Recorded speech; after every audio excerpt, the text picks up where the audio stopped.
الرحمن الرحیم وبه نستعین وهو خیر المعین صلی اللہ علی سیدنا محمد وآلہ الطاہرین اللہم صلی علی محمد وآلہ محمد۔ ہماری گفتگو الکافی میں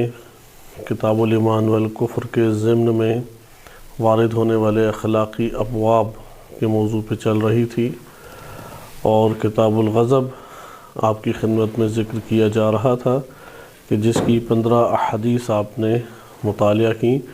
جبکہ یہی معنی جو ہے وہ مختلف احادیث میں الکافی کے وارد ہوا ہے۔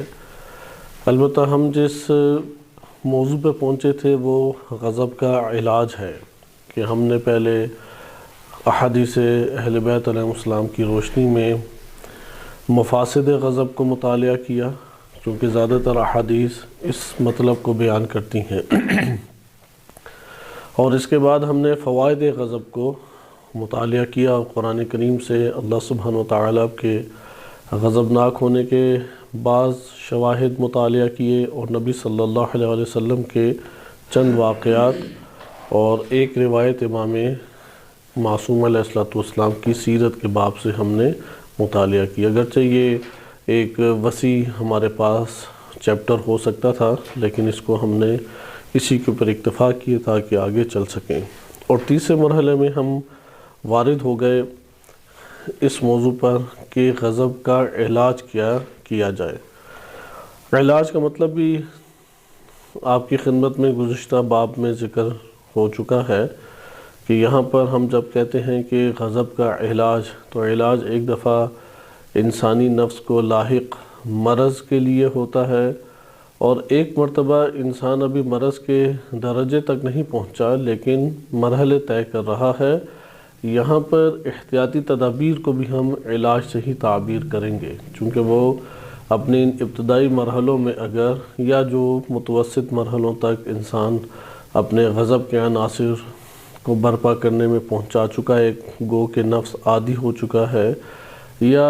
غفلتوں میں اور کوتاہیوں میں انسانی نفس مبتلا رہا، اور غضب کے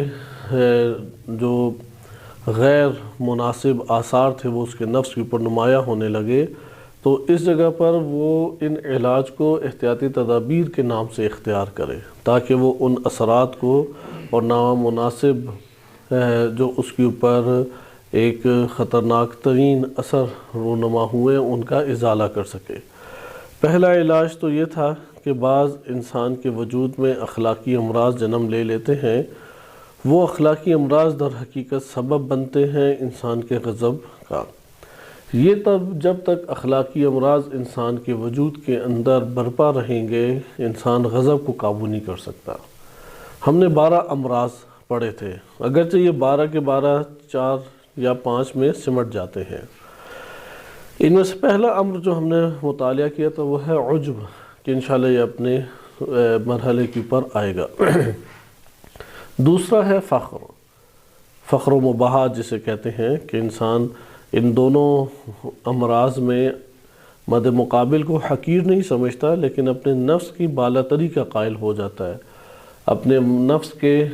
صاحب کمال ہونے کا اعتراف بڑے پیمانے پہ اپنے اندر رکھتا ہے۔ اور اس کے بعد تیسرا ہمارے پاس تھا کبر، تکبر۔ یہاں پر خطرناک ترین صورتحال ہے، بقیہ 2 سے نتائج کے اعتبار سے خطرناک ہے، اگرچہ تکبر ان دونوں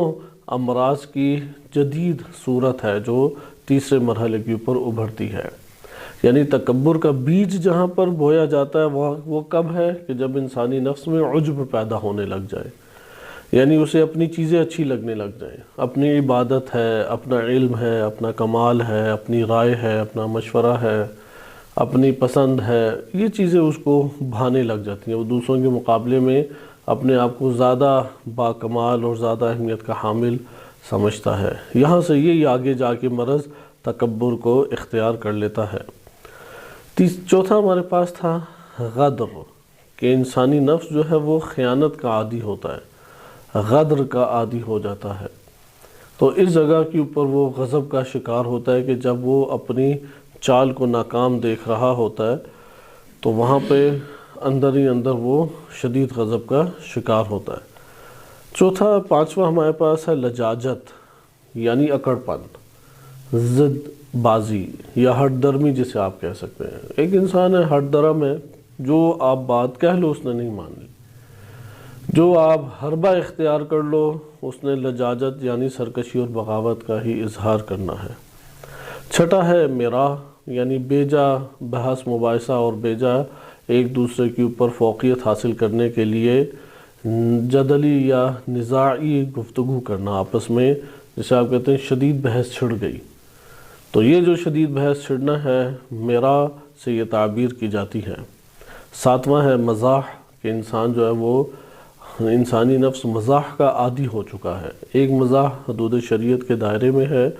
اور انتہائی کمال کی صفت شمار ہوتا ہے مومنین کو خوش کرنا، لیکن ایک دفعہ انسانی نفس جو ہے وہ اس دائرے سے باہر آ جاتا ہے اور مزاح کا، جسے آپ اپنے عام زبان میں کامیڈی کہتے ہیں، جیسا کہ تھیٹر ڈرامے ہمارے پاکستان میں چلتے ہیں اور اسی طرح سے مختلف شوز چلتے ہیں اور اس میں لطیفے اور طرح طرح کے عجیب و غریب طور طریقوں سے وہ لوگوں کو ہنسانے کی کوشش کرتے ہیں۔ بہرحال مزاح جو ہے وہ اس دائرے میں جب بد اخلاقی شمار ہو۔ استہزاء، آٹھواں ہمارے پاس امر ہے استہزاء، یعنی مذاق اڑانا، کسی کی شخصیت کا تمسخر اڑانا۔ اور نواں ہے تعییر، یعنی کسی کو ننگ و عار کے مرحلے پہ لا کھڑا کرنا، یعنی اس کی عیوب اور نقائص کو بھرملا کرنا تاکہ اس کی عزت چلی جائے۔ اسے کہتے ہیں عار۔ عار اردو میں بھی لفظ ننگ و عار استعمال ہوتا ہے کہ یہ چیز فلاں کے لیے ننگ و عار ہے، یعنی ذلت کا سبب ہے، کسی کی توہین اور تذلیل کرنا ادھر مقصود ہے۔ تعییر یعنی کسی کی توہین اور تذلیل کرنے کا مرض ہے۔ یہ سارے کے سارے پیچھے بعض تکبر سے نکلتے ہیں اور بعض مثال کے طور پر حرص کی وجہ سے نکلتے ہیں۔ اس طرح سے یہ امراض کی اپنی جڑیں بھی ہیں۔ 10واں ہمارے پاس ہے مخاصمہ، لڑائی جھگڑے کرنے والا نفس ہے، ہر مسئلے کے اوپر جھگڑنے کے لیے آ جاتا ہے، یہ بحث مباحثے سے جدا ہے۔ اور 10واں ہمارے پاس ہے شدت الحرص، یا 11واں ہمارے پاس ہے شدت الحرص علی فضول الجاہ والاموال الفانیہ، کہ انسان حریص ہے کہ وہ کسی مقام تک پہنچے اور ان اموال کو حاصل کرنے میں حریص ہے،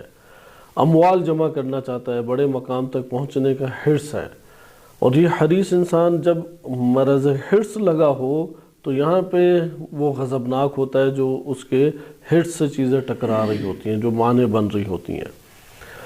اور آخری ہمارے پاس آ جاتا ہے اس میں، بہرحال یہ میرا خیال ہے 12 مکمل ہو گئے ہمارے پاس۔ یہ سارے کے سارے اخلاق ردیہ اور اخلاق سیئہ کہلاتے ہیں اور مہلک ہیں انسان کے لیے۔ یہ جب تک باقی ہیں غضب قابو نہیں ہو سکتا، جب تک یہ باقی ہیں۔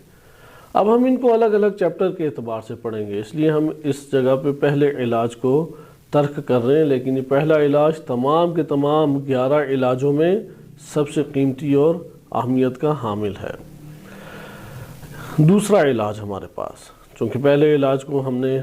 عرض کیا کہ یہ اپنی جگہ پر پڑھیں گے، اہمیت کا حامل ہے، جب تک یہ باقی ہیں، جس سطح کے باقی ہیں اس سطح کا غضب انسان کے وجود سے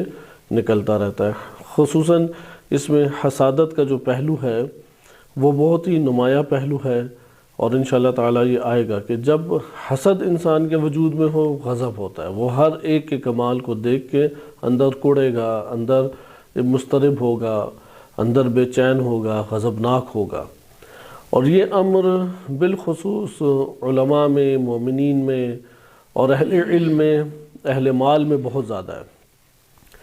لہٰذا اور گھروں کے اندر بھی یہ والے مسائل زیادہ ہیں، بالخصوص خواتین کے حلقے احباب میں تو کثرت سے پائے جاتے ہیں، یہاں تک کہ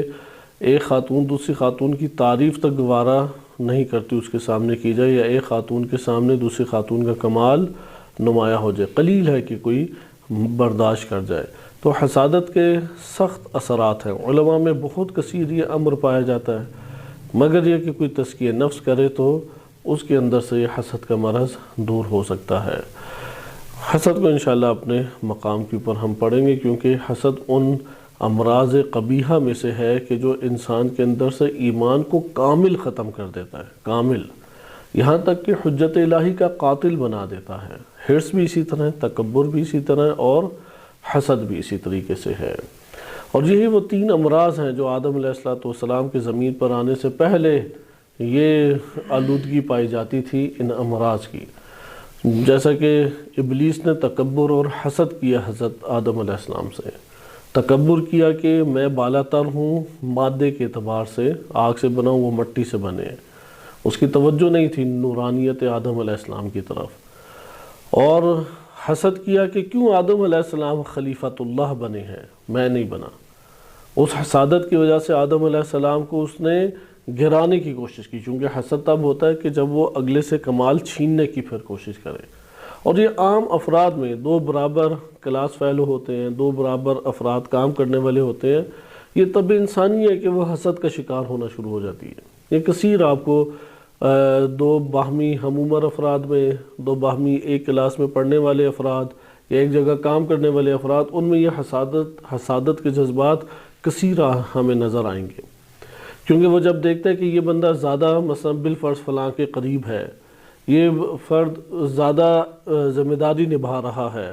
زیادہ اس کی عزت و شہرت ہو رہی ہے، تو اگلا اس کو پھر وہاں سے چھیننے کی کوشش کرتا ہے۔ مثلا اس کی غیبت کرے گا، شکایت لگائے گا، چغلی لگائے گا، تہمت لگائے گا، بہتان باندھے گا، اس کا مذاق اڑائے گا۔ یہ سارے پیچھے حسد کی وجہ سے امور اس سے صادر ہو رہے ہیں۔ روایات میں وارد ہوا ہے کہ مومن کبھی حسد کا استعمال نہیں کرتا ہے، اندر ہوتا ہے حسد، استعمال نہیں کرتا، اس کی بنیاد پر عمل کبھی بھی صادر نہیں کرتا۔ تو اس فہرست میں ایک اور لفظ جو ہے وہ حسد کا ہمیں اضافہ کر لینا چاہیے۔ 2 نمبر جو علاج ہمارے پاس آتا ہے وہ یہ ہے کہ غضب کے جو قبیح نتائج ہیں اور برے نتائج ہیں بار بار انہیں یاد کریں۔ یعنی روایات اہل بیت علیہ السلام میں، قرآن کریم کی آیات میں جو غضب کے برے نتائج سامنے آئے ہیں، ان برے نتائج کو کیا کریں؟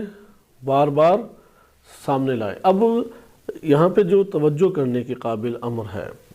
کیونکہ 5-6 جو امور آپ کے سامنے علاج کے ہیں وہ در حقیقت غور و فکر سے تعلق رکھتے ہیں، چونکہ یہ 12 کے 12 علاج حقیقت میں 3 سے 4 علاج میں سما جاتے ہیں۔ مثلا پہلا آپ نے دیکھا تزکیہ نفس ہے، اس میں ہمارے پاس صرف علمی اپنی وسعت کو بڑھانے سے کوئی نتیجہ حاصل نہیں ہوگا۔ عجب ہے، فخر ہے، تکبر ہے، حسد ہے، حرص ہے، اب ان کی اساس پہ بکیاں نکل رہی ہیں نتائج۔ مثلا میرا ہے، مخاصمت ہے، لجاجت ہے، یہ ان کی اساس کے اوپر ایک دوسرا مجموعہ نکل رہا ہے۔ اب ان کی ہم جتنی بھی معلومات حاصل کر لیں، اگر ان کا تزکیہ نفس نہیں کریں گے تو غضب اندر سے ختم ہو جائے گا، چونکہ اگر غضب ختم نہیں ہوتا کوئی معنوی کمال حاصل نہیں ہوتا۔ ہزارہا لیال القدر گزار لیں، ثواب کا ڈھیر تو مل جائے گا، لیکن جتنا بڑا انبار آپ لگائیں وہ 1 سیکنڈ میں راکھ کا ڈھیر بن جائے گا غضب کی آگ سے۔ لہذا معنوی مسائل میں شہوات سے بڑھ کر رکاوٹ غضب ہے، شہوات سے بھی بڑھ کر، کیونکہ شہوات میں تو ایک انسان اللہ تعالیٰ اتنا وسعت مال دیتا ہے کہ وہ اپنی لذات حاصل کرتا رہتا ہے، اسے اتنی اللہ سبحانہ وتعالیٰ وسعت دیتا ہے کہ جو کھانے پینے کے اعتبار سے، رہنے سہنے کے اعتبار سے، پھرنے کے اعتبار سے وہ حدود الہیہ کی کاملاً رعایت کرتا ہے، کامل یعنی توزیع المسائل اس نے حفظ کی بھی ہے اور کاملاً رعایت کرتا ہے، بچ جائے گا یہ۔ ٹھیک ہے کہ ہم یہ نہیں کہتے کہ وہ اعلیٰ ترین کمالات جو بہت آگے کے ہیں، جو بدون شہوت آگے جاتے ہیں، لیکن یہ بھی کمالات کی راہ میں رکاوٹ نہیں بنیں گی۔ شہوات توزیع المسائل کے دائرے میں اگر ہیں، یہ آیت اللہ جوادی عاملی حفظہ اللہ تعالیٰ کی طرف منسوب کلمہ ہے کہ اگر کوئی اللہ کی راہ میں معنوی درجات حاصل کرنا چاہتا ہے تو ایک توزیع المسائل کو پکڑ لے، اور دوسری طرف اپنے سیر و سلوک کے برناموں کے لیے مفاتیح الجنان کو پکڑ لے، یہ اس کے لیے کافی ہے۔ یعنی مفاتیح الجنان وہ آغاز میں ہی تعقیبات سے شروع ہوتا ہے، قرآن کریم کی صورتوں کے بعد تعقیبات ہیں، تعقیبات عامہ جو تمام نمازوں میں پڑھی جاتی ہیں، تعقیبات خاصہ جو ہر نماز کے ساتھ خاص ہے۔ پھر اس کے بعد معروف دعائیں ہیں، اس کے بعد پھر مہینوں کے اعتبار سے اعمال ہیں، جو مختلف قسم کے مہینوں میں اعمال مخصوصہ آتے ہیں، اس کے بعد زیارات کا چیپٹر ہے، اس کے بعد اذکار ہے، پھر حرز ہے، پھر اس کے بعد آگے آپ نیک چند خاصیتوں کے اعتبار سے امور ذکر کیے گئے ہیں۔ تو یہ برنامہ انسان کے لیے ایک جامع برنامہ عمل کے اعتبار سے عبادات کی دنیا میں۔ خلاصہ کلام، غضب ایک بہت بڑا معنی ہے، کیونکہ زیادہ تر ایسا ہوتا ہے کہ انسان اپنے غضب کا اظہار نہیں کر پاتا، لیکن اندر جل رہا ہے، اندر کوڑ رہا ہے، اندر لڑ رہا ہے، دائماً لڑتا رہتا ہے، دائماً وہ مصروف ہے، اس کی وجہ سے اس کی توجہ ہی نہیں اللہ سبحانہ وتعالیٰ کی طرف جا رہی، اس کی توجہ نہ نماز میں جا رہی ہے، نہ دیگر عبادات میں ہے۔ وہ افراد سے جب ملے گا تو مادی چیزوں پہ سارا وقت گزار جائے گا، مادی چیزوں کو ہی دیکھتا رہ جائے گا، حتیٰ کہ انبیاء و ائمہ علیہم السلام اگر ان کے محفل میں اسے حاضر ہونے کی فرصت بھی مل جائے تو یہ جو اندر اس کے انتقام اور لڑائی اور یہ جو امراض لگے ہوئے ہیں، کوئی فائدہ نہیں ان کی محفل سے اٹھا سکے گا۔ جیسے لاکھوں افراد ائمہ اطہار علیہ السلام و انبیاء علیہ السلام کی محافل میں آئے، لیکن ایک سادہ اور عام بندہ ہی ان کو محسوس ہوئے، کیونکہ اپنے بشری تقاضوں کے مطابق تو وہ ایک عام فرد ہی محسوس ہوں گے۔ جیسے کہ آپ کو عام افراد دیکھنے کو ملتے ہیں کہ سردی گرمی سے اپنے آپ کو بچاتے ہیں، سواری کے محتاج ہوتے ہیں آنے جانے کے لیے، اسی طریقے سے فکر لاحق گھر کی ہو جاتی ہے کہ نان نفقہ پورا کرنا ہے، بچوں کو تربیت کرنے کے اعتبار سے مختلف طرح کی نصیحتیں کرتے ہیں، گھر میں سارے ان کی بات ہمیشہ نہیں مانتے، گھر کے افراد بھی سارے ہمیشہ ان کے ساتھ سازگار نہیں رہتے، خاندان کے افراد طرح طرح کی ان کے اوپر تہمتیں لگا جاتے ہیں، اور وہ اس کے جواب میں کوئی اس کو عبرتناک سزا کا نمونہ نہیں بناتے، بلکہ درگزر اور معاف کر دیتے ہیں، اور دیکھنے والا یہ سمجھتا ہے کہ یہ جو ہستی ہے اللہ سبحانہ وتعالیٰ کے نبوت کے درجے کے اوپر، رسالت کے درجے پر یا امامت کے درجے پر، شاید یہ ضعیف ہے، اس وجہ سے کچھ نہیں کہہ پا رہی، دیکھنے والی آنکھ تو یہی دیکھتی ہے، لہذا وہ سارا کا سارا رعب اس کے دل میں، ظاہری جاہ و جلال جو قائم ہوتا ہے وہ ٹوٹ جاتا ہے، کیونکہ اس کی نگاہ ہی کس کے اوپر ہے؟ ظاہری جال و جلال پہ۔ مثلا آج کے دور میں آپ بالفرض مثال لے لیں، انبیاء و ائمہ علیہ السلام چونکہ اس دور میں سواریاں اونٹ، گھوڑا اور خچر ہوا کرتے تھے، اور گدھا جو ہے وہ بالکل ابتدائی کہہ لیں، جو مثلا بالفرض آپ نے اگر دیکھنا ہے تو ریٹ پاکستان کی گاڑیوں کے اعتبار سے رکشہ ٹائپ آپ لے لیں، صحیح ہے، یا آپ اس ایران میں ہو تو پرائڈ سمجھ لیں، یہ گدھا اور خچر کے مترادف ہے۔ اس سے اوپر ایک گاڑی ہوتی ہے گھوڑا سب سے بہترین ہوتا ہے، پھر اس کی بھی نسلیں مختلف ہیں، ہر ماڈل نیا ماڈل آتا ہے، چونکہ گاڑیوں کے ایک اچھے جو آپ کہہ لیں کہ پروٹوکول بنتا ہے، اس پروٹوکول سے ہر کوئی متاثر ہوتا ہے، بہترین بڑی بڑی گاڑیاں ہیں، اور خصوصاً کالے رنگ کی کالے شیشوں کے ساتھ، باڈی گارڈز کے ساتھ، تو یہ جاہ و جلال بادشاہوں کا ہوا کرتا تھا۔ لہذا ہمارے ہاں جو ائمہ اہل بیت علیہم السلام کی نیابت میں ہستیاں موجود ہیں، انہوں نے کبھی بھی اپنے لیے گاڑیوں کا پروٹوکول نہیں رکھا۔ آپ نے کبھی نہیں دیکھا ہوگا رہبر معظم کا گاڑیوں کے ذریعے سے کوئی پروٹوکول دکھایا ہو۔ شہید حسن نصر اللہ رضوان اللہ تعالیٰ علیہ کا، جبکہ وہ تو حفاظت کے اعتبار سے حساس ترین کوریئرز کی شخصیت تھے، لیکن کبھی بھی آپ نے نہیں دیکھا ہوگا کہ اس طرح کا پروٹوکول گاڑیوں کا آیا ہو۔ مجمع کے درمیان چل کے عام افراد کی طرح ہمیشہ آتے تھے۔ لہذا ائمہ علیہ السلام کی سیرت دیکھیں تو وہ گدھے کے اوپر یا خچر کے اوپر زیادہ سواری کرتے تھے، یعنی آج کے دور میں رکشہ سواری زیادہ تھی ان کی، اور اب رکشے پہ ایک بندہ دیکھتا ہے کہ یار بیٹھے جا رہے ہیں، اور خود ایک بہت بڑی مثلا بالفرض مرسڈیز یا لینڈ کروزر، اور وہ بھی بلٹ پروف ہو، اور ادھر شیشوں سے دیکھ رہا ہو، تو اس کی نگاہوں میں تو جاہ و جلال گر جائے گا۔ اب یہ افراد اندر سے در حقیقت حریص ہوتے ہیں، یعنی حرص، حسد اور اس طرح کے امراض کا جو اگلا مسئلہ پیش آتا ہے، وہ نگاہ بدل جاتی ہے، نگاہ انسان کی جو ہے وہ نہیں اس طرف بیدار رہتی۔ تو یہاں پہ آپ نے ملاحظہ کیا کہ غضب کو قابو کرنا بہت ضروری ہے، بس غضب کا ایک مرحلہ کب قابو ہوگا؟ اس وقت غضب کا مرحلہ قابو ہوگا کہ تزکیہ نفس کرے۔ یہ نقطہ ہمیں حساسیت سے لینا چاہیے۔ یہ تزکیہ نفس کے مراحل یعنی خصوصاً یہ جو اصول کفر قرار دیا گیا کہ انشاءاللہ اس کے بعد ہم کوشش کریں گے اس موضوع کو پڑھیں، اور یہ عالم اسلام میں فقط اور فقط قرآن کریم کے بعد الکافی کو خصوصیت حاصل ہے کہ اس نے اس موضوع کے اوپر احادیث کو بیان کیا ہے۔ اس لیے الکافی کی ان احادیث کا مقابل کوئی اور ہمارے پاس کتب نہیں ہے۔ الکافی کی قیمت اس سے بہت بڑھ جاتی ہے۔ دوسرا ہمارے پاس ہے کہ برے نتائج۔ اب برے نتائج کثیر ہیں، چونکہ ہم نے جو 15 احادیث پڑھی اس میں زیادہ تر یہ برے نتائج تھے۔ بس تزکیہ نفس کے بعد دوسرا حقیقتاً حل دے رہے ہیں غور و فکر۔ غور و فکر انسان کے غضب کو قابو کرنے میں بہت بڑی مدد دیتا ہے، بہت بڑی مدد۔ اس لیے جب وہ برے نتائج کی طرف دیکھتا ہے کہ میں ابھی تو یہاں پر اپنے غصے کا اظہار کر کے اس کو ایک منہ توڑ جواب تو دے دوں گا یا اپنے سینے میں ٹھنڈک تو پیدا کر لوں گا، لیکن جو آگے کے مرحلے کے مفاسد معنوی و مفاسد دنیاوی مجھے دیکھنے کو پڑیں گے وہ انتہائی گھمبیر ہیں۔ لہذا عاقل انسان وہی ہوتا ہے کہ جو ایک عمل کے ماوراء نتائج کو دیکھ لے۔ سارے نتائج ہمارے اختیار میں نہیں ہوتے، اس لیے یہ دعا کی گئی ہے کہ بار الہ ہمارے امور کے نتائج کو باخیر فرما، ان کو ہمارے ساتھ موفق فرما، انہیں ہمارے لیے کامیاب فرما، یعنی سازگار ہمارے ساتھ فرما۔ بہرحال لیکن عاقل انسان کیا ہوتا ہے، وہ حتی الامکان کوشش کرتا ہے کہ ایک عمل کے ماوراء نتائج کے اوپر نگاہ رکھے کہ کیا ہے۔ غضب کے نتائج کبھی بھی خوشگوار نہیں ہیں، سوائے ان موارد کے جہاں پر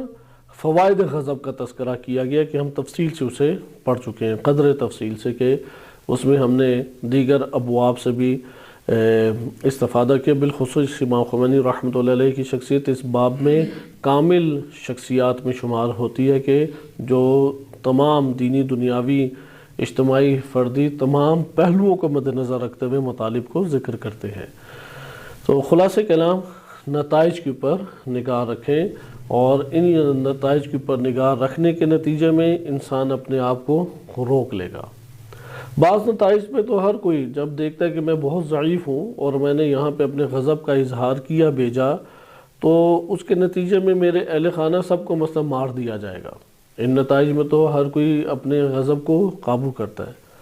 لیکن انفرادی زندگی میں انسان بہت سارے مواقعوں پہ نہیں دیکھ پاتا۔ اس کے چند میں ایک دو بس واقعات آپ کی خدمت میں شخصی طور پہ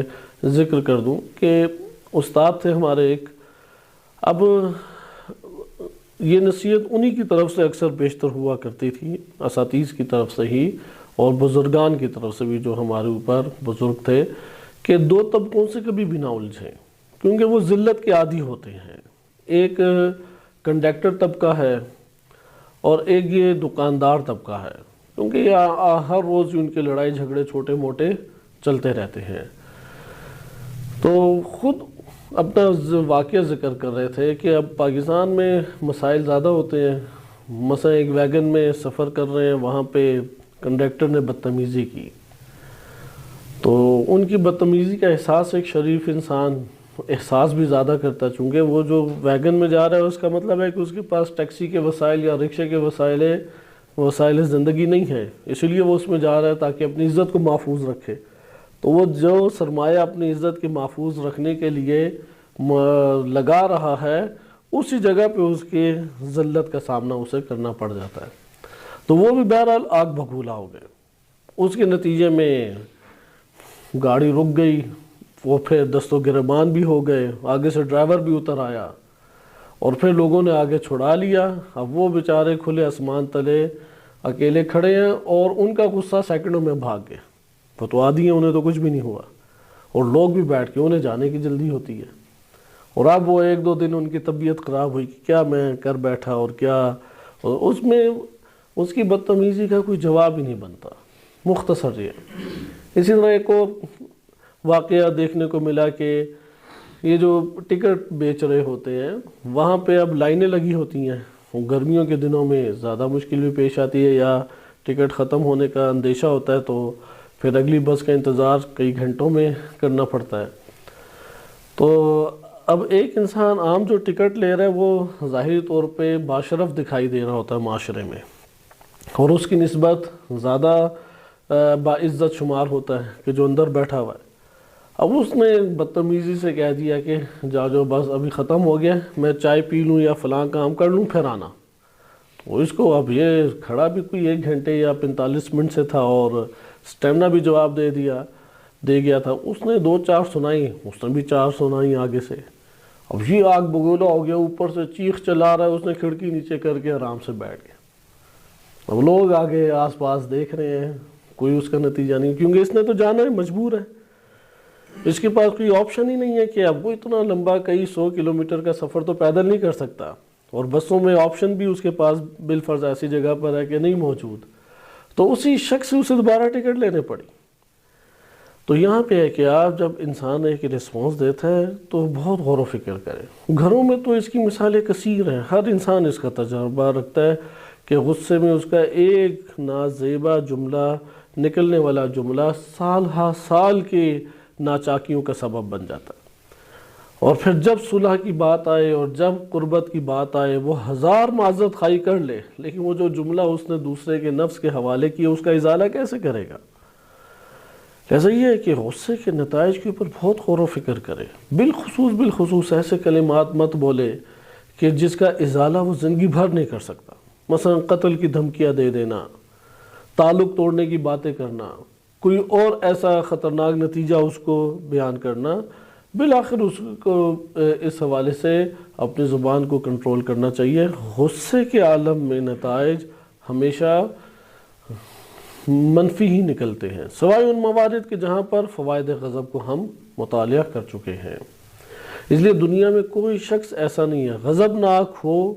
یعنی غضب کو اس نے ظاہر کیا ہو اور بعد میں پشیمان نہ ہو، اور روایات میں ہے کہ اگر وہ بعد میں پشیمان نہ ہو تو اس کی دیوانگی محکم ہے، یعنی وہ کاملاً دیوانہ ہے۔ ایسے شخص کو نفسیاتی مریض قرار دے کے ڈاکٹر سے علاج کرانا چاہیے، اور عموماً نہیں مانتے، بہت سارے ہٹ درم ہوتے ہیں چونکہ ان کو مرض لگا ہوا ہے لجاجت کا۔ آپ نے دیکھا ہوگا کہ اس کے غضب کے اثرات سے سارے کے سارے مبتلا ہیں، سارے کے سارے اذیت اٹھا رہے ہیں، اور اس کی خطائیں خود اعتراف کرتا ہے یہ خطائیں ہیں، لیکن اس کے باوجود معذرت خواہی کے اوپر نہیں آ رہا، معذرت نہیں اس نے کرنی، ہاتھ نہیں بڑھانا، سب کے سامنے ماننے کے لیے تیار نہیں ہے کہ میں نے غلط کیا۔ وجہ کیا ہے؟ لجاجت،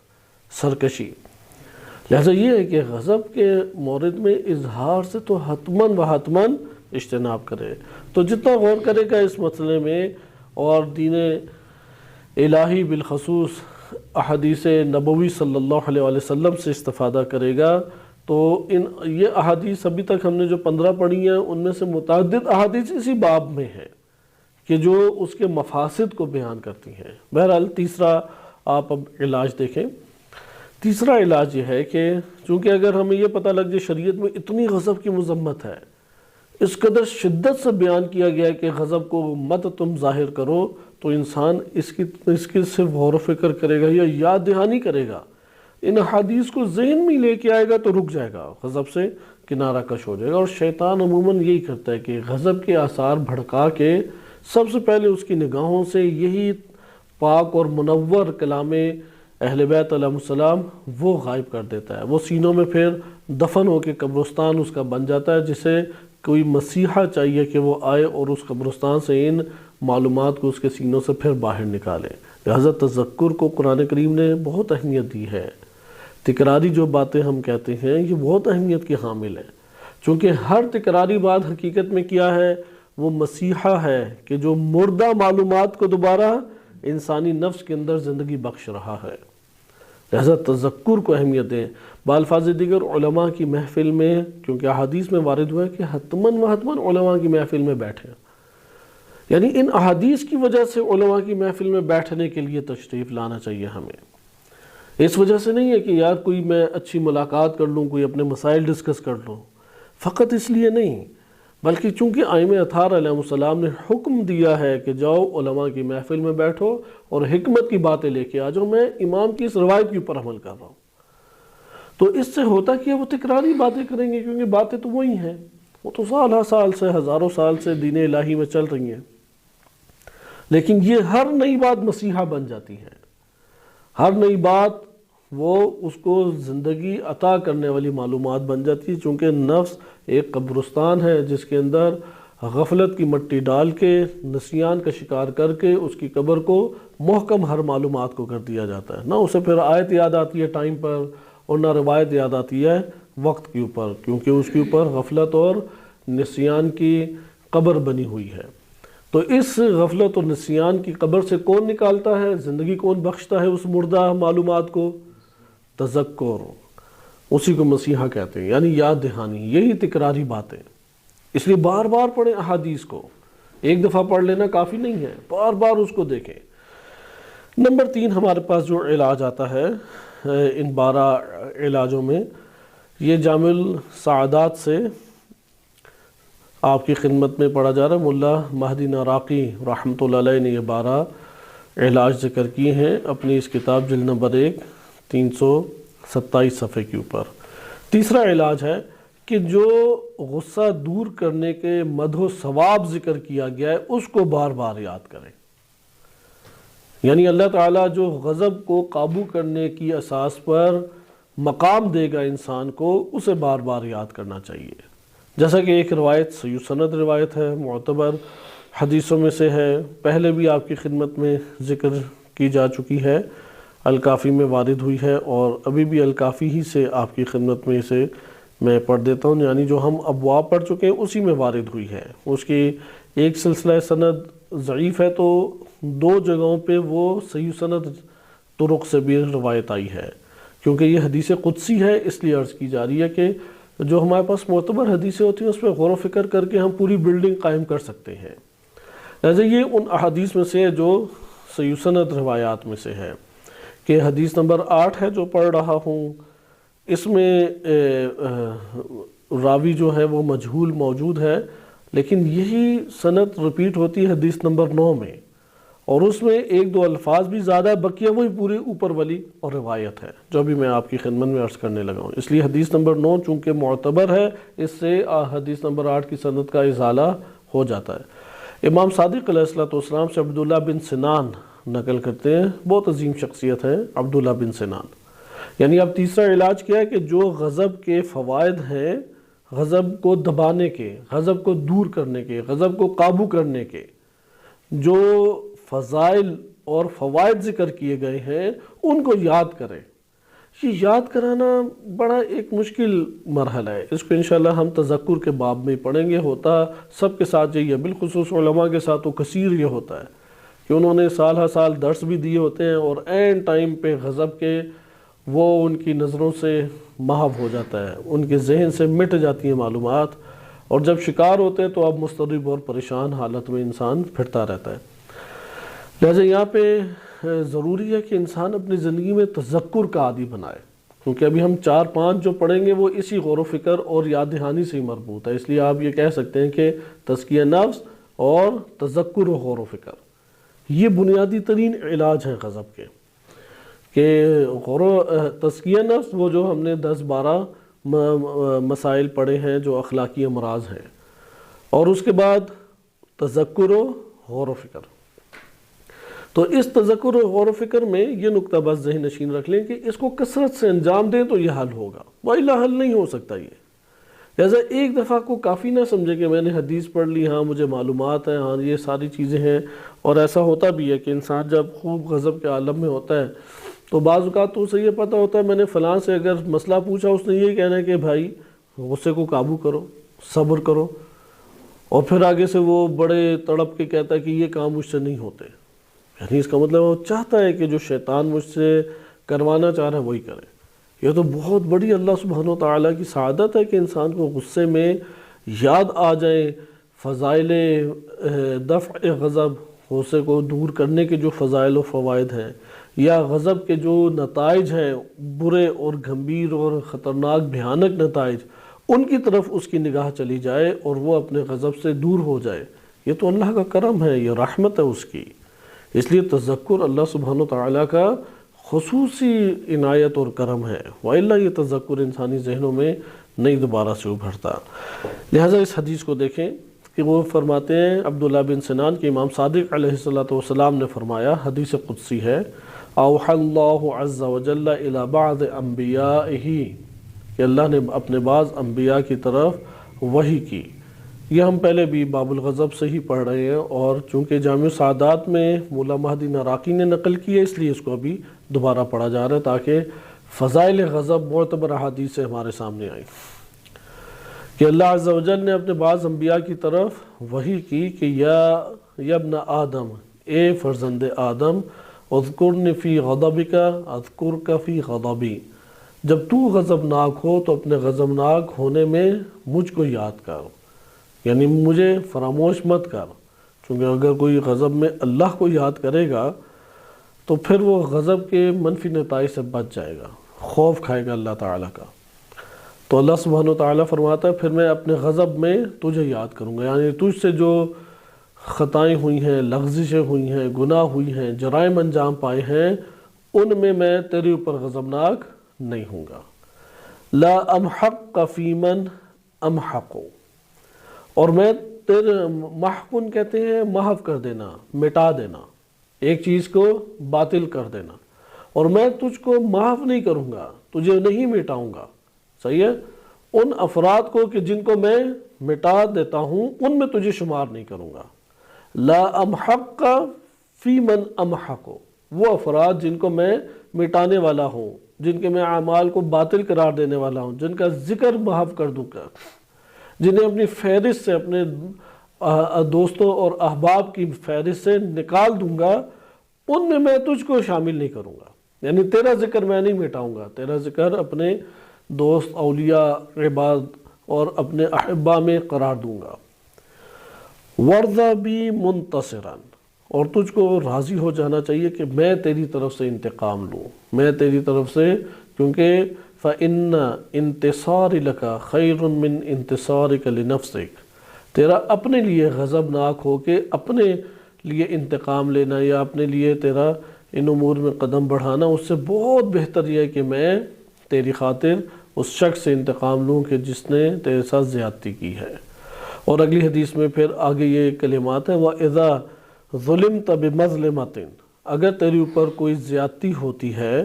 فَرْضَ بِانْتِصَارِ لَكَ، تو راضی ہو جا کہ اس زیادتی کا بدلہ میں لوں، اس زیادتی کا میں بدلہ لوں۔ فَإِنَّ انتصار لَكَ خَيْرٌ مِّنْ انتصارِكَ لِنَفْسِكَ، کہ تیرے لیے میرا بدلہ لینا تیرا اپنے آپ کے لیے بدلہ لینے سے بہت بہتر ہے۔ یہ ایک روایت ہے، اور اسی کے ضمن میں مولا مہدی نراقی رحمۃ اللہ علیہ نے یہ روایت بھی ذکر کی ہے کہ نبی صلی اللہ علیہ وسلم فرماتے ہیں کہ جو شخص لوگوں پہ اپنے غضب کو روک لیتا ہے، اللہ تبارک و تعالی روز قیامت اپنے عذاب کو اس سے روک لے گا۔ اسے کہتے ہیں تکوینی اثرات، ایک عمل کے تکوینی اثرات، چونکہ عالم ثبوت، عالم خارج میں عالم وجود ہے، اس عالم وجود میں ہر شے کا ایک اثر برپا ہو رہا ہے۔ اگر کوئی اپنے غضب کو روک لیتا ہے تو اس کا اثر کہاں پہ برپا ہو رہا ہے؟ وہ اس جہان میں فقط نہیں ہے، جہان مادہ میں، جہان برزخ میں جسے قبر کہتے ہیں یا ملکوت کہتے ہیں، اور جہان قیامت میں بھی اس کا اثر برپا ہو رہا ہے۔ اور وہ کیا ہے برپا؟ کہ اللہ تعالیٰ فرماتا ہے کہ جس نے لوگوں کے اوپر اپنے غضب کو نہیں ڈھایا، جبکہ گنجائش موجود تھی، قدرت اس کے پاس موجود تھی، اس نے نہیں کیا لوگوں سے اوپر غضب، تو روز قیامت میں اس کے اوپر غضبناک نہیں ہوں گا۔ امام باقر علیہ السلام کی روایت ہے کہ اللہ سبحانہ وتعالیٰ نے تورات میں یہ بات لکھی ہے کہ اللہ نے مناجات کی جناب موسیٰ علیہ السلام سے، فرمایا امسک غضبک، اپنے غضب کو تو روک لے جو تیرے ماتحت ہیں، صحیح ہے، جو تیرے ملکیت میں ماتحت ہیں ان کے اوپر تو غضبناک نہ ہو، اکف عنک غضبی، تو میں اپنے غضب کو تجھ سے روک لوں گا۔ اور امام صادق علیہ السلام کی روایت ابھی آپ سن چکے ہیں۔ اسی طرح سے امام صادق علیہ السلام فرماتے ہیں کہ میں نے اپنے والد گرامی امام باقر علیہ السلام کو یہ فرماتے سنا کہ ایک شخص نبی اکرم صلی اللہ علیہ وسلم کے پاس آیا، بدوی شخص تھا، پہلے بھی آپ یہ واقعہ سن چکے ہیں لیکن تذکر کی خاطر تیزی سے ترجمہ آپ کی خدمت میں عرض کر رہا ہوں۔ اس نے آ کے کہا کہ یہ بادیہ نشین تھا، گاؤں وغیرہ میں رہا کرتا تھا، تو آ کے حضرت صلی اللہ علیہ وسلم سے تقاضا کیا علمنی جوامع الکلم۔ جوامع الکلم خود ایک موضوع کھولنے والا ہے، یعنی آپ ایک ایسی بات بتائیں جو کئی باتوں کا جامع ہو، یعنی ایک بات سے میں اتنا فائدہ اٹھاؤں کہ جیسا کہ کئی چیزوں سے، یعنی ایک دفعہ ہوتا ہے نا کہ کئی درسوں کا خلاصہ ایک جملے میں، وہ ایک جملہ جو ہے وہ ایک انسان کے کئی درسوں کی پر بھاری ہے۔ جیسے کہ رہبر معظم کا یہ جملہ ہے کہ ادھر مشہور نحاخاں اور مداح جو ہے مہدی رسولی، خدا اس کی حفاظت فرمائے، ایک بہت اچھا جوان اور انقلابی جوان ہے اور بہت اہل فکر ہے وہ، تو اس نے جناب سیدہ سلام اللہ علیہا کے اوپر جو ایک مرثیہ یا نوحہ پڑھا ہے کہ نہضت بیداری، نہضت کہتے ہیں یہ تحریک کو، اس وقت پورا معاشرہ سویا ہوا تھا، تو جس نے اس وقت بیداری کی ایک تحریک کو بلند کر دیا وہ جناب سیدہ سلام اللہ علیہا ہے۔ تو پھر اس کا نوحہ بھی اسی طرح اردو کے ٹائٹل کے ساتھ بھی آیا ہوا ہے، انگلش ٹائٹل کے ساتھ بھی موجود ہے۔ رہبر معظم فرماتے ہیں کہ اس شخص نے کئی افراد کی بڑی بڑی تقریروں کا وہ اثر نہیں ہے جو اس کلام کا اثر ہے، یعنی یہ ایک کلام کئی تقریروں پہ بھاری ہے علماء کی، اور حقیقت بھی یہی ہے کہ اس نے ٹو دا پوائنٹ الکلمات جو جناب سیدہ سلام اللہ علیہا نے دفاع ولایت امیر المومنین علیہ السلام کے لیے اقدام کیا، اور اس کے انجام میں انہوں نے شہادت کا رتبہ پایا۔ لہذا آپ نے دیکھا کہ جوامع الکلم، بعض چیزیں جوامع الکلم ہوتی ہیں، کلم یعنی وہی گفتگو، ان میں وہ جامع ترین گفتگو، جامع ترین نکتہ کہ جو میرے لیے کافی ہو، تو کہا مجھے وہ تعلیم فرمائیں، اور یہی ہمارا وظیفہ بھی بنتا ہے، اس سے سیرت رسول سے سلیقہ سیکھیں اپنے گھرانوں میں، چونکہ ایک شخص آپ جان گئے کہ غضب جب تک مانے ہے یہ نہیں پروان چڑھے گا ایمان، اور نور ایمان آگے نہیں بڑھے گا۔ غضب جب تک ہے تو جتنا ایمان ڈالو گے سارا جل جائے گا۔ مجھے بتائیں اب آپ اس کے لیے کیا ڈھیر فلسفہ عرفان کے اس کے نفس کے اندر لا کے سجا دے تو کیا ہوگا؟ اسے دنیا بھر کے اسے دلائل پتہ لگ جائیں، قیامت کی بڑی بڑی باتیں آپ نے اس کے ساتھ کر دی، فلسفی باتیں آپ نے اسے سمجھا دی، کیا اس کا نتیجہ ہے؟ وہ غضب ہی نہیں اس کے اندر قابو آتا، وہ سارا کا سارا اس کے لیے راگ کا ڈھیر اندر بنا دے گا۔ لہذا یہاں پہ کس چیز کی ضرورت ہے؟ یہ جوامع الکلم۔ نبی صلی اللہ علیہ وسلم یعنی انبیاء کے پاس آ کے لوگ جب سوال کرتے تھے اور کہتے تھے کہ آج کے دور میں جس طرح بعض افراد سوال کرتے ہیں، ایک ایسا ہمیں نسخہ بتائیں کہ ہمارے مسائل حل ہو جائیں۔ آپ اس کا ترجمہ یہی کر لیں جوامع الکلم کا، ایک ایسی بات بتائیں کہ میرے لیے سارے مسائل حل ہو جائیں۔ تو نبی اکرم صلی اللہ علیہ وسلم نے کیا فرمایا کہ آمرک اللہ تغضب، میں تجھے حکم دیتا ہوں کہ غضب مت کرو، غصہ نہ کرو، تجھے حکم دیتا ہوں غصہ نہ کرو۔ اس نے پھر یہ بات دہرائی، 3 مرتبہ دہرایا، اور 3 مرتبہ نبی صلی اللہ علیہ وسلم نے یہی بات کی۔ چوتھی دفعہ اس نے خود کہا اپنے آپ سے کہ اب میں سوال نہیں کروں گا، اس کے بعد اب میں سوال نہیں کروں گا، رسول اللہ صلی اللہ علیہ وسلم جو مجھے کہا ہے فقط اور فقط اس پر عمل کروں گا، چونکہ یہی میرے لیے خیر ہے، اصل خیر یہی ہے۔ اور بادیہ نشین کا یہاں پہ کلمہ ہمیں یہ بتاتا ہے، چونکہ امام علیہ السلام نے اسے ذکر کیا ہے، پہلا ہر دفعہ ذکر نہیں کیا جاتا کہ یہ شخص کہاں سے آیا، تو یہاں سے ہم یہ معنی بھی سمجھ سکتے ہیں کہ یہ اصل میں اس سطح کو بتا رہا ہے جس سطح کے اوپر زندگی لوگ بسر کرتے ہیں۔ ایک بادیہ نشین عوامی سطح کی زندگی بسر کرتا ہے یا نہیں؟ لہذا عام زندگی جو بسر کر رہے ہیں افراد، یعنی یہ رسول صلی اللہ علیہ وسلم کے وہ خاص اصحاب میں سے نہیں ہے شخص، وہ نہیں ہے جو تربیت یافتہ ہے نبی اکرم صلی اللہ علیہ وسلم کے، عام معاشرے میں اپنے روزگار کے ہمراہ جو زندگی لوگ بسر کر رہے ہوتے ہیں اور دین کو چاہتے ہیں کہ ہم دیندار بنیں، تو ان کو دیندار بننے کا نسخہ نبی اکرم صلی اللہ علیہ وسلم بیان فرما رہے ہیں۔ غصہ مت کرو، بحثیں ہو جاتی ہیں، ٹھیک ہے تمہاری بات اس نے رد کر دی، تمہیں برا بھلا اس نے کہہ دیا، ٹھیک ہے مسئلہ نہیں، تمہاری شخصیت کو ہی اس نے برا بھلا کہنے دو، تم معاف کر دو، شکایت کے بجائے شفقت اس کے اوپر کرو، اسے الجھنے کی بجائے سلجھنے کی کوشش کرو۔ یہ ہے غصے کا توڑ۔ اسی طرح سے اگلی روایت بیان فرماتے ہیں کہ ایک شخص آیا نبی اکرم صلی اللہ علیہ وسلم کے پاس اور اس نے کہا کہ یا رسول اللہ علمنی عظتاً اتعظ بہا، ایک ایسی واعظ و نصیحت کریں کہ جو میرے لیے کافی ہو اور میں اسے پکڑ لوں، ایک مجھے نصیحت کر دیں بس۔ یہ سیرت اختیار کرنی چاہیے۔ اس کا یہ مطلب ہے کہ نبی صلی اللہ علیہ وسلم کے دور میں وہ اپنی شخصیت کو حاضر رکھتے تھے تاکہ لوگ آئیں اور اپنی زندگی کو سلجھا کے چلے جائیں، اپنی زندگی کے مسائل حل کر کے چلے جائیں۔ وہ جو جادوئی قسم کے ٹوٹکے باز افراد چاہتے ہیں جو سب سے لوگوں سے جدا ہوں اور مجھ سے الگ رابطہ کیا جائے اور الگ میرے ساتھ رویہ اختیار کیا جائے، یہ خود ایک مرض کی علامت ہے۔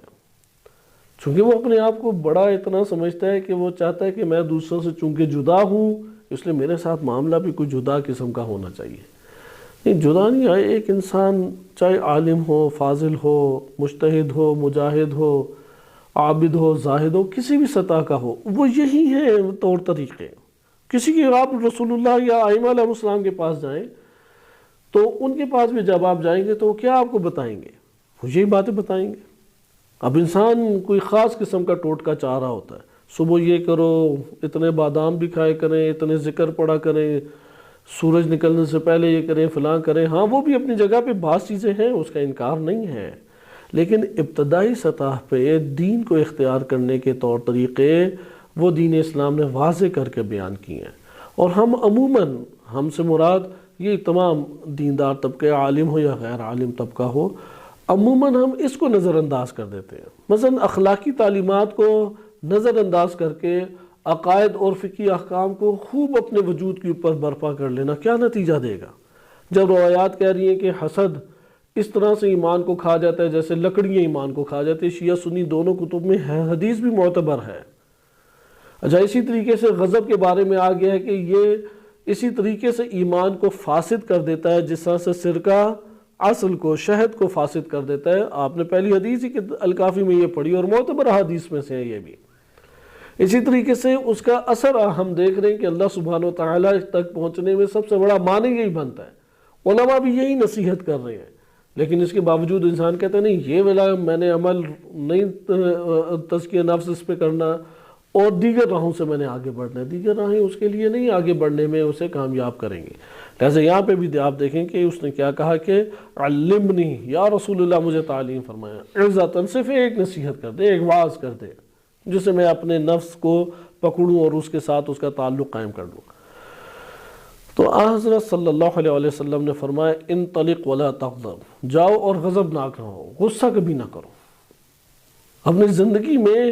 امور جو انجام دے رہے، واجبات محرمات سے بچ رہے، واجبات کو ادا کر رہے، غصہ نہ کرو۔ ثم عاد علیہ، پھر سوال کیا، پھر فرمایا انطلق ولا تغضب، جاؤ اور غصہ نہ کرو۔ 3 مرتبہ یہ فرمایا اور وہ پھر چلا گیا۔ پھر اسی طرح فوائد میں سے ہیں، یعنی ادھر آپ نے یہ جو 2 واقعات پڑھے اس سے یہ پتہ لگتا ہے کہ انسان جب بھی رجوع کرے گا انبیاء و ائمہ علیہ السلام کی طرف اور یہ مرحلہ اپنے نفس کا تزکیہ نفس کر کے طے نہیں کر سکا، وہ نصیحت کریں گے جاؤ یہ والا مرحلہ طے کرو، غصے کو ظاہر نہ کرنے کا مرحلہ طے کرو۔ اسی باب میں یعنی یہ تیسرا علاج ہے فوائد غضب، دفع غضب کے جو فوائد اور فضائل ہیں۔ آخری حدیث وہ خود نقل کرتے ہیں کہ امام معصوم علیہ السلام نے فرمایا من کف غضبہ، جو اپنے غضب کو روک لے ستر اللہ عورتہ،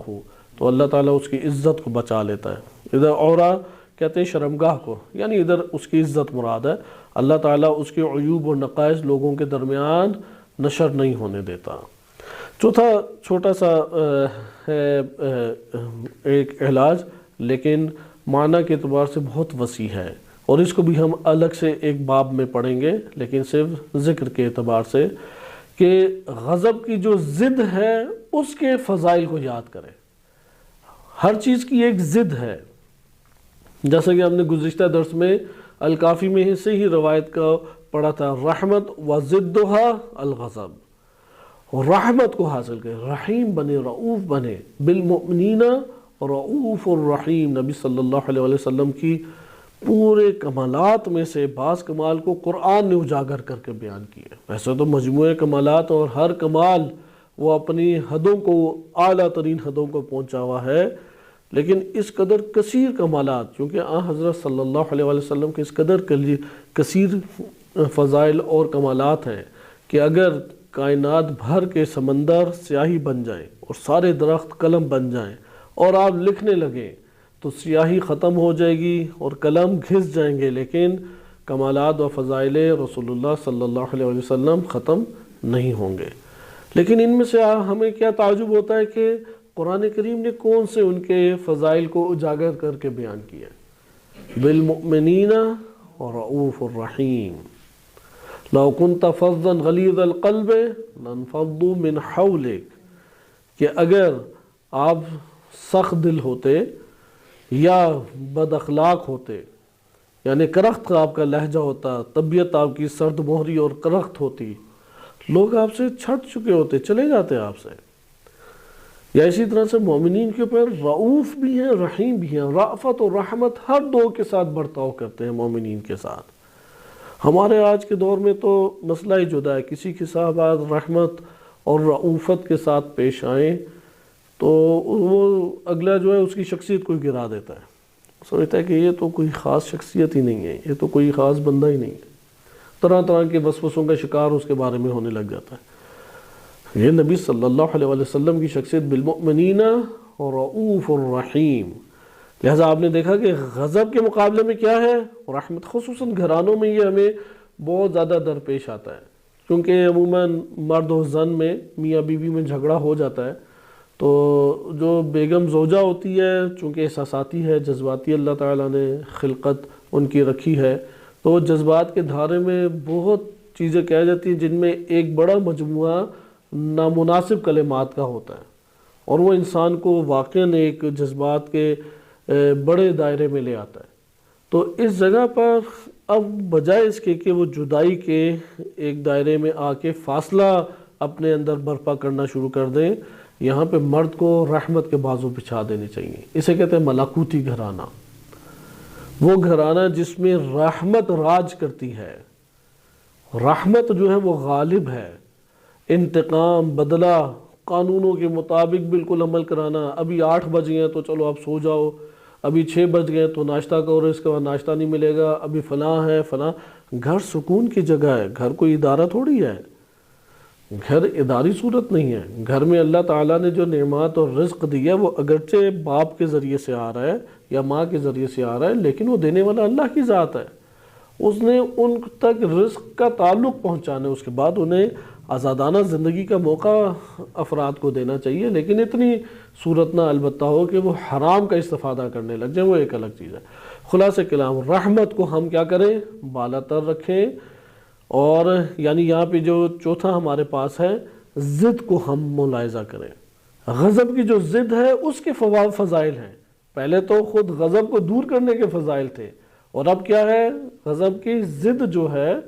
چونکہ دونوں جمع نہیں ہو سکتے، متضاد آپس میں کبھی جمع نہیں ہو سکتے، آگ پانی جمع نہیں ہو سکتے، لہذا ضد کو لانے کی کوشش کریں غضب کی جگہ، اور وہ ضد کے جو ہیں پھر فضائل ذہن میں لائیں،